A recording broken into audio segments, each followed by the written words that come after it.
Halo, selamat datang kembali di Iman Komunika Podcast. Kali ini di sesi kedua seri Public Speaking, menyederhanakan public speaking. Boleh nih sambil menikmati podcast ini, Anda siapkan kopi atau teh dan cemilan ringan. Dan tidak ada salahnya Anda siapkan catatan kecil untuk mencatat hal-hal yang dirasa perlu. Saya percaya banget walaupun di sini saya ngomong sendiri, tapi saya rasa Anda mendengarkan, dan saya berharap apa yang saya obrolkan dan sampaikan kepada Anda dapat memberikan dampak yang positif buat saya maupun buat Anda semua yang mendengarkan. Oke, sudah siap ya? Kalau kita simak di sesi sebelumnya, seperti yang saya bilang, kata kunci dalam berpublic speaking itu ada 4 yang harus kita pegang. Yang pertama adalah informasi, kedua urutan atau struktur, yang ketiga adalah umpan balik, dan yang keempat adalah seni. Dengan 4 kata kunci tadi, tuntutannya kita sudah punya nih bahan untuk berani berbicara depan umum dan menyampaikan informasi atau ide kepada audiens. Tinggal kita olah. Tapi sebelum kita mengolah hal tersebut, ada syarat yang mesti dipenuhi tentang bagaimana berbicara di depan umum. Di sini saya membagi menjadi 4 bagian.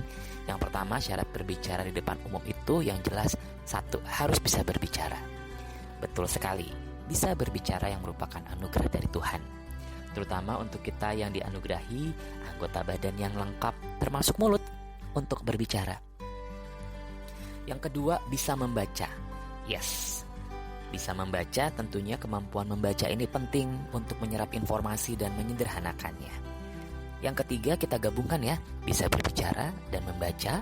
Dan tahapan yang keempat ini adalah merupakan tahapan yang sebetulnya adalah paling penting dalam tahapan berbicara depan public speaking, yaitu teknik presentasi.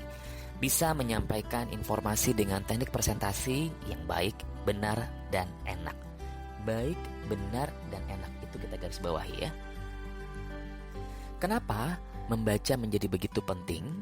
Karena dengan membaca, kita menjadi paham informasi yang akan kita sampaikan kepada pendengar kita. Saya selalu menekankan di Iman Komunika bahwa kita harus nyaman dengan diri kita sendiri, kita nyaman dengan informasi yang disampaikan, sehingga kita bisa percaya diri dengan informasi yang akan kita sampaikan kepada audiens. Dan tentunya harapannya, jika kita sudah menyampaikan informasi dengan baik, benar, dan enak, ada feedback dan umpan balik atau respon seperti yang kita harapkan. Selanjutnya, bagaimana sih menyampaikan informasi agar audiens dapat mengerti dengan apa yang ingin kita sampaikan? Kuncinya adalah membaca dan berbicara. Ada 6 syarat yang mesti kita penuhi.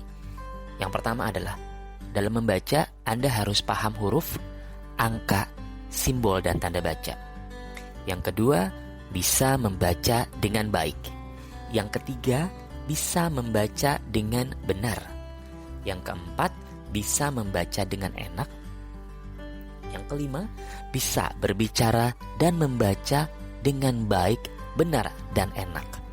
Dan yang keenam, bisa berbicara tanpa terlihat seperti membaca. Oke, kita ambil contoh ya. Saya ingin mengambil contoh di sini, ada sebuah skrip yang saya siapkan.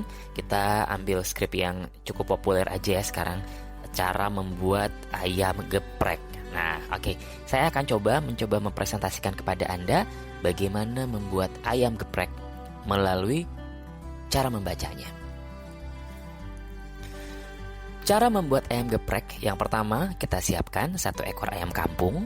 Dan jangan lupa bumbu-bumbu yang dibutuhkan adalah 2 siung bawang putih, 2 sendok teh garam, 1 sendok teh makan ketumbar, ya, kemudian 1 sendok teh merica. Bahan untuk pelapisnya ada 4 sendok makan tepung terigu, 1 butir telur, setengah sendok teh baking powder, lada secukupnya, serta merica dan garam secukupnya. Untuk bahan sambal ayam geprek, Anda bisa dengan 10 buah cabai rawit, bisa disesuaikan. Kemudian 4 buah bawang merah, 3 siung bawang putih, 1 buah tomat dan gula serta garam secukupnya. Itu tadi salah satu contoh di atas.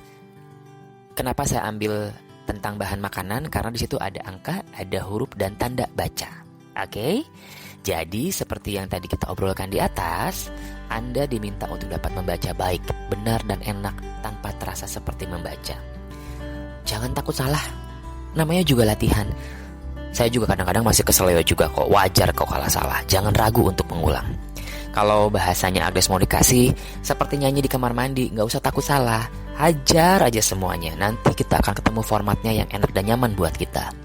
Di pelatihan public speaking Iman Komunika, saya selalu mengenalkan kepada murid-murid saya dikenal dengan moto, jangan takut salah, tapi tidak boleh salah. Wah, gimana caranya ya? Tidak ada kata lain. Semua pengajar public speaking akan bilang 6L.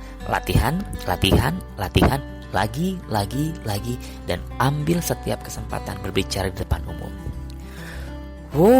Ya, makin seru ya bahan pembicaraan kita yang nanti kita akan lanjutkan di sesi ketiga. Baik, sebelum saya tutup, kita review sebentar ya apa yang telah kita pelajari di sesi kedua ini.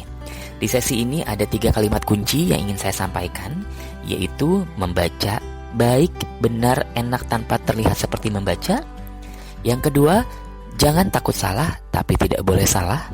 Yang ketiga, 6L, latihan, latihan, latihan, lagi, dan ambil setiap kesempatan untuk berbicara di depan umum. Oke, makin seru pembicaraan kita, dan nanti untuk di sesi ketiga saya akan obrolkan dengan Anda mengenai tips dan triknya ya. Jangan kemana-mana, tetap di sini di Iman Komunika Podcast.